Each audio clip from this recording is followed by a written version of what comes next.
말씀 함께 보도록 합니다. 말씀은 느헤미야서 13장의 말씀입니다. 느헤미야서 13장 23절에서 31절까지의 말씀입니다. 느헤미야서 13장 우리 23절에서 31절까지의 말씀, 구약성경 748페이지에 있습니다. 저와 함께 한 목소리로 합독하도록 하시지요. 13장 23절에서 31절까지입니다. 그때에 내가 또 본즉 유다 사람이 아스닷과 암몬과 모압 여인을 맞아 아내로 삼았는데 그들의 자녀가 아스돗 방언을 절반쯤은 하여도 유다 방언은 못하니 그 하는 말이 각 족속의 방언이므로 내가 그들을 책망하고 저주하며 그들 중 몇 사람을 때리고 그들의 머리털을 뽑고 이르되 너희는 너희 딸들을 그들의 아들들에게 주지 말고 너희 아들들이나 너희를 위하여 그들의 딸을 데려오지 아니하겠다고 하나님을 가리켜 맹세하라 하고 또 이르기를 옛적에 이스라엘 왕 솔로몬이 이 일로 범죄하지 아니하였느냐.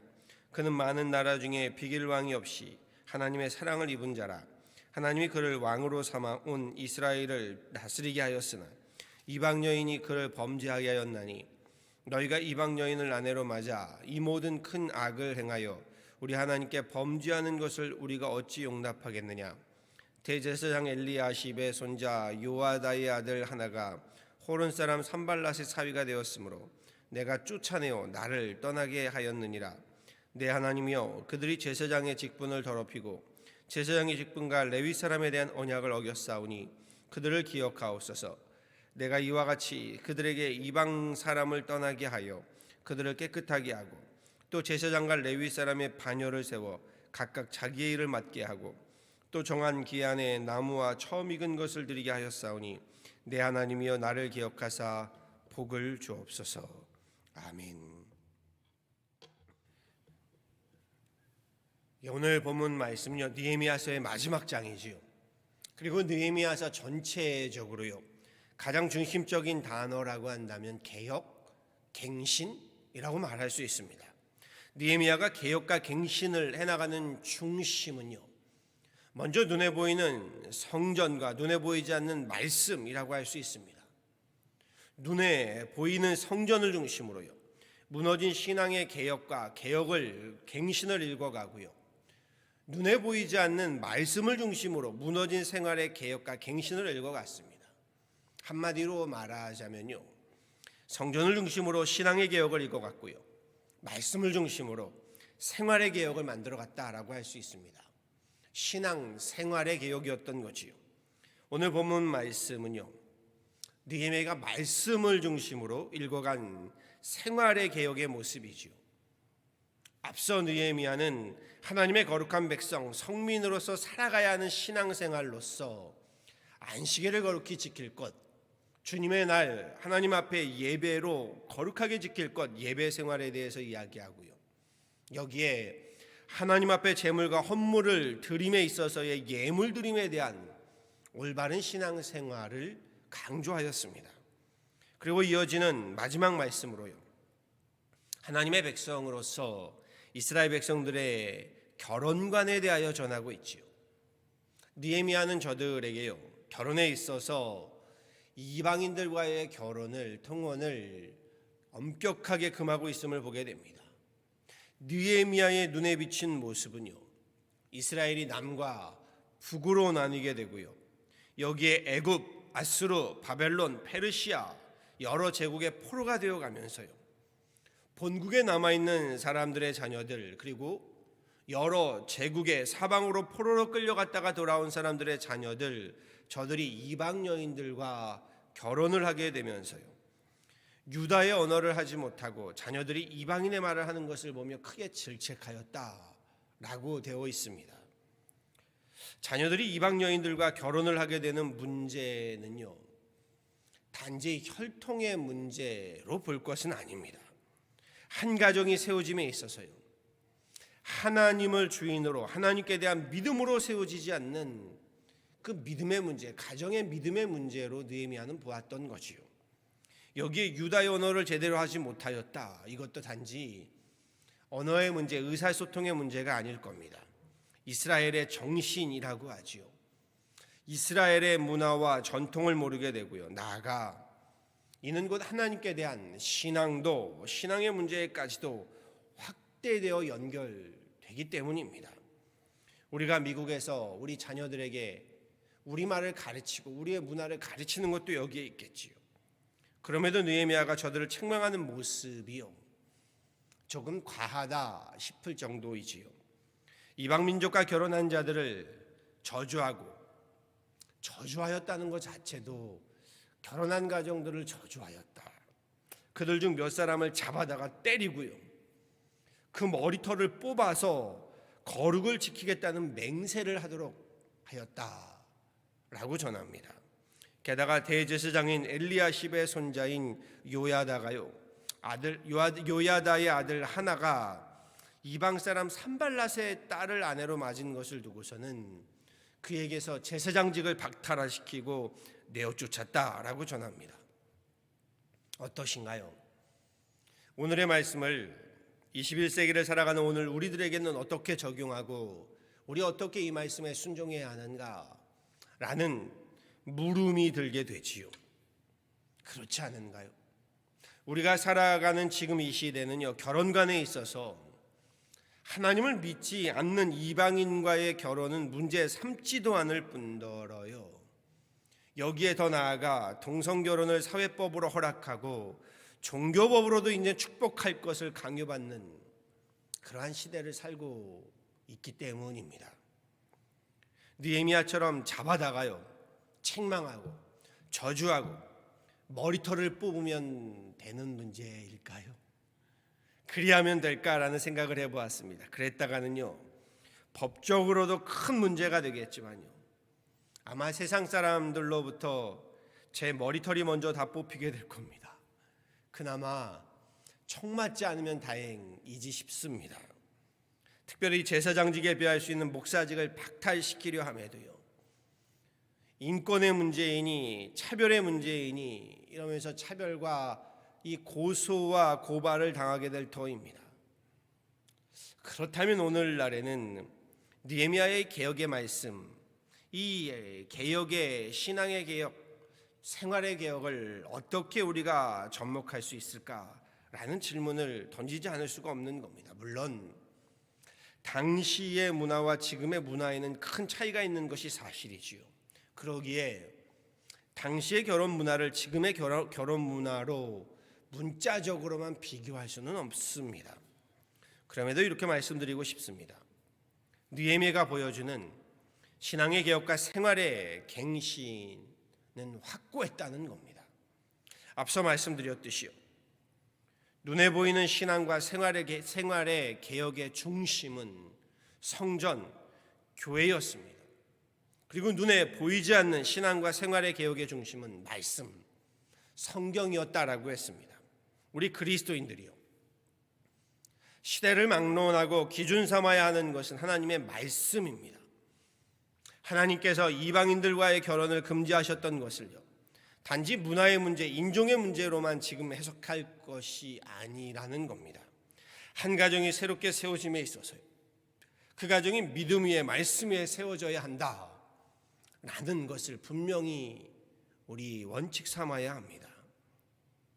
신랑도 좋고 신부도 좋고 시댁도 좋고 사돈도 좋은 결혼이라고 할지라도요, 하나님께서 좋다 하지 않으시는 결혼이라면 문제가 됩니다. 하나님의 백성, 성민이라고 한다면요, 그리스도의 제자, 성도라고 한다면요, 하나님께서 기뻐하시는 결혼, 그리스도께서 인정하시는 가정을 세워가야 하지 않겠습니까? 가정의 원칙, 그 기준도요, 결국 성경의 말씀이어야 합니다. 말씀이 원칙이 되어야 합니다. 말씀이 원칙이 되지 않는 결혼, 말씀이 원칙이 되지 않는 가정, 말씀이 원칙이 되지 않는 교회가 되어서는 안 됩니다. 만일 그렇지 못하였다면 느헤미야처럼 지금이라도요, 우리 자녀들의 가정, 우리의 가정이 교회를 중심으로, 말씀을 중심으로 개혁해 가고 갱신해 가도록 해야 합니다.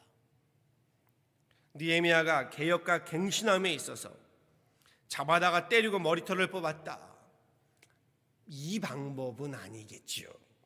방법은 시대에 맞춰 바뀌어야 합니다. 그럼요, 잡아다가 때리고 머리털 뽑으시면 안 됩니다. 그런 하나님 말씀의 원칙에는 분명하고도 확고하셔야 합니다. 특별히 제사장 곧 교회 목회자와 지도자가 하나님 말씀의 원칙을 따름이 중요합니다. 보세요, 느헤미야가 그의 제사장직을 박탈하고 성전에서 내어쫓았다. 28절 29절에 이야기하고 있죠. 대제사장 엘리야십의 손자 요야다의 아들이요 산발랏의 딸과 결혼하였다는 것은요, 정치적으로 보면 정략 결혼에 가깝습니다. 적과의 혈연 관계를 맺음으로 평화 협정을 맺고자 하는 그러한 계산에서였을 겁니다.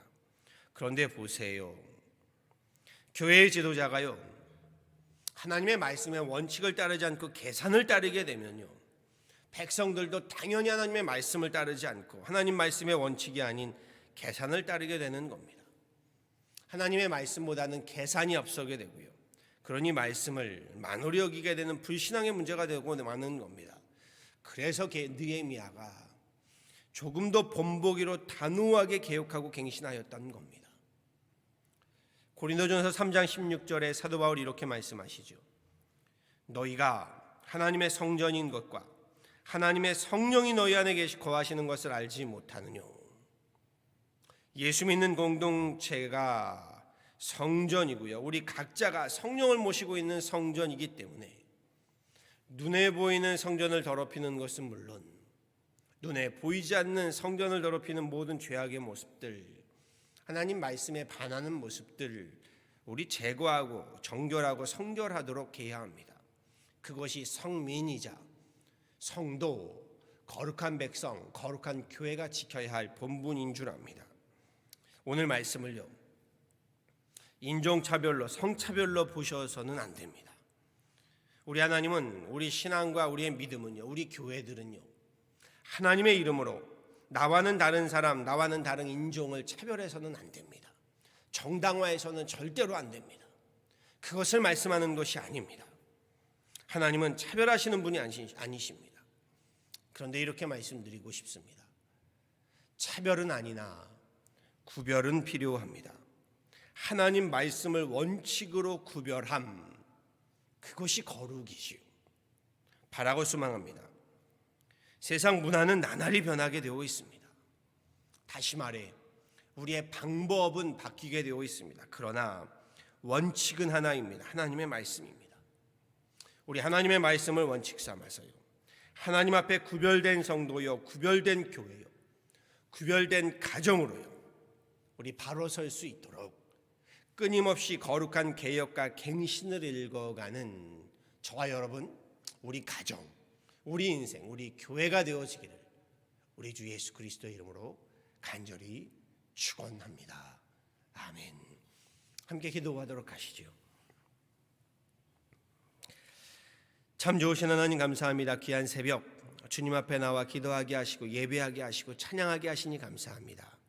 새날에 하나님 우리 눈을 뜨고 주님 전에 나와 하나님의 교회에서 우리 함께 찬양하고 말씀을 묵상함이 하나님 큰 은혜요 영광요 특권인 줄 압니다. 하나님 무엇보다 오늘 말씀을 봅니다. 혼란스럽고 요동치는 시대에 우리 느헤미야가 읽어갔던 교회를 중심으로 말씀을 중심으로 읽어간 개혁과 갱신을 보게 됩니다. 오늘 우리에게 느헤미야의 개혁과 갱신이 큰 도전이 되고 또한 우리로 하나님이 말씀에 순종해야 함을 보게 됩니다.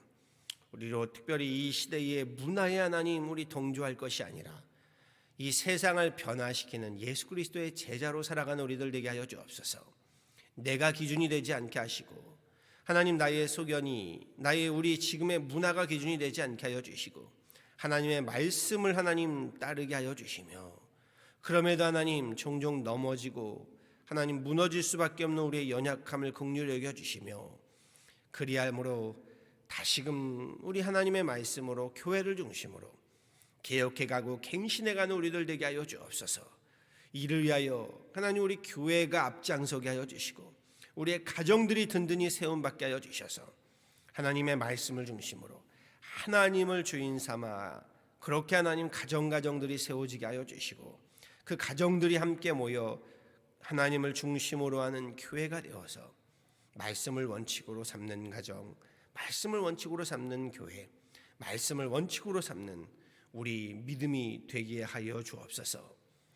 주님, 우리 동성애 문제로 교단이 시끄럽고 전 세계가 시끄러운 이때에 우리로 가야 할 길을 밝히 보여주셔서 말씀을 원칙으로 우리 계산을 앞세울 것이 아니라 하나님 말씀에 우리 순종하며 엎드릴 수 있는 그런 귀한 교회요 교단이요 하나님의 성도들 삼아 주옵소서.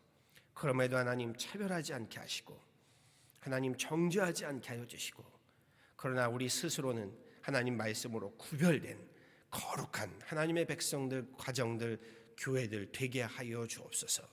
오늘 하루도 주님의 이 말씀 붙들고 하나님 갱신하며 개혁해가는 귀한 하루 되기를 바라와서 이 모든 것 우리 주 예수 그리스도로 받도록 간절히 기도하였습니다. 아멘.